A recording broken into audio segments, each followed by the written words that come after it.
축복으로 승리하는 하루가 되길 바랍니다. 오늘 12월 9일 화요일 날 아침입니다. 오늘 말씀은 어제 이어서 안전한 하나님의 지키심을 생각해 보려고 합니다.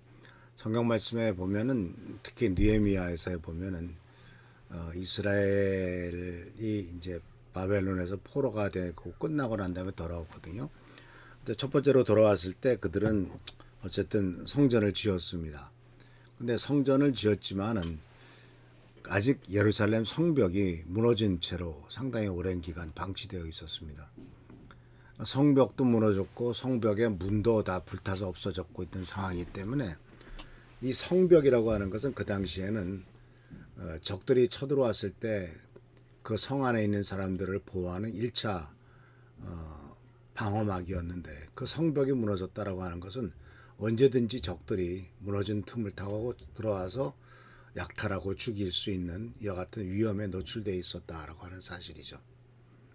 그래서 이것을 안 느헤미야가, 우리가 느헤미야서를 여러 번 읽었습니다만 느헤미야서에 보면은 52일 동안 그곳에 사는 사람들을 총동원해 가지고 무너진 성벽을 다시 세우는 이야기를 우리들은 느헤미야서를 통해서 배울 수가 있습니다. 결국 그들이 이렇게 성벽을 다시 세우려고 했던 것은 안전하게 살기 위해서이죠. 안전함을 위해서 바로 성벽을 재건하고 방어 시스템을 다시 구축한 것을 볼 수가 있습니다. 물론 지금은 그 당시처럼 적들이 무슨 쳐들어오거나 그런 상황은 아닙니다만 그래도 여전히 우리 지역사회에서도 이와 같이 안전의 문제들은 상당히 많이 있는 것을 발견할 수가 있습니다. 또 다른 차원의 불안정한 삶이죠. 그래서 성경 말씀 속에서 보면은 이렇게 안전을 지키기 위해서 하나님께서 우리들을 향해서 명령하셨거나 또는 해댔던 일들이, 예를 들자면 구약 성경에서는 느헤미야의 성벽을 재건했던 이야기도 있고, 또 한 가지는 아주 독특한 것이 있죠. 그것은 바로 신명기에 나오는 도피성이라고 하는 제도입니다. 이 도피성이 모두 5개가 있었는데 이 도피성은 그 당시에는 사법 체계가 제대로 구성되어 있지 않았기 때문에 사람을 죽이거나 그러면 그 원수를 갚는 일들이 비일비재했습니다. 그러니까 공적인 어떤 법에 의해서 죄 지은 사람을 심판하는 것이 아니라 사적인 제재를 가하는 거죠.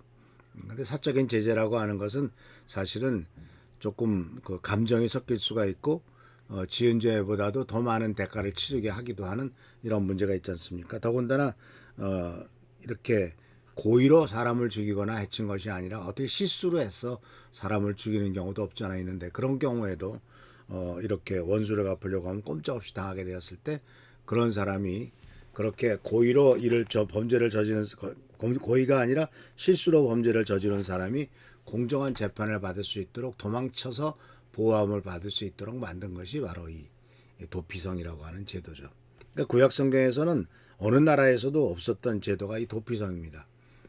올바른 정당한 재판을 받을 때까지 보호받는 곳이 바로 도피성이라는 제도죠. 이것을 통해서 우리는 하나님께서 인간 세계 속에서도 사사로운 복수나 또는 개인적인 어떤 복수를 금지하시고 모든 것을 원칙적으로, 법적으로, 공적으로 처리하기를 원하신 것을 발견할 수가 있습니다. 근데 우리가 살고 있는 사회도 마찬가지죠. 우리 현대사회에서도 참 범죄와 폭력이 증가하고 있고 또 많은 학대가 있습니다. 노인을 학대하기도 하고 심지어는 자녀들을 방임하기도 합니다. 그리고 자연재해도 있고 시도 때도 없이 닥치는 많은 사고의 위험들도 있는 것을 보게 됩니다.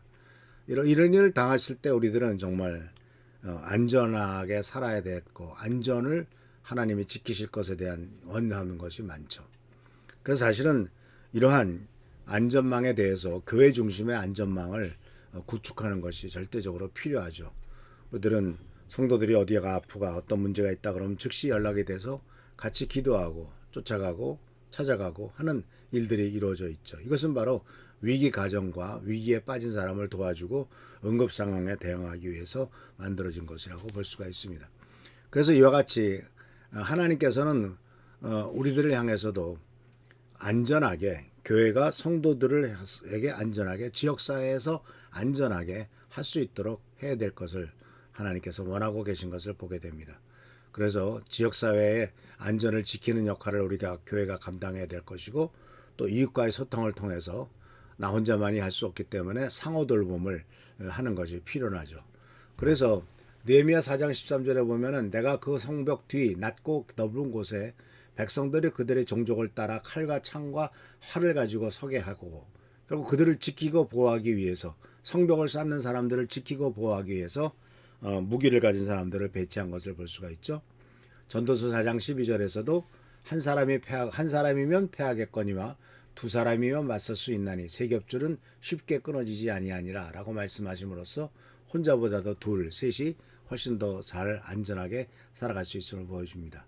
갈라디아 6장 2절에서도 너희가 서로 짐을 지라 그리하여 그리스도의 법을 성취하라 라는 말씀으로서 서로 안전을 지켜주고 서로를 보호할 것을 하나님께서는 말씀하고 계신 것을 보게 됩니다. 그래서 사랑하는 성도 여러분, 우리들은 혼자 사는 존재가 아니죠. 공동체로서 서로 안전하게 지켜주고 기도로 지켜주고 실제적으로 지켜주는 이와 같은 일을 함으로 하나님의 사랑을 전파하고 하나님의 축복을 전하는 우리 모두가 되기를 바랍니다. 기도하겠습니다. 오늘도 주께서 우리들과 함께 하시는 을 감사드립니다. 주님의 도우심으로 항상 안전하게 살아가게 될 줄 믿습니다.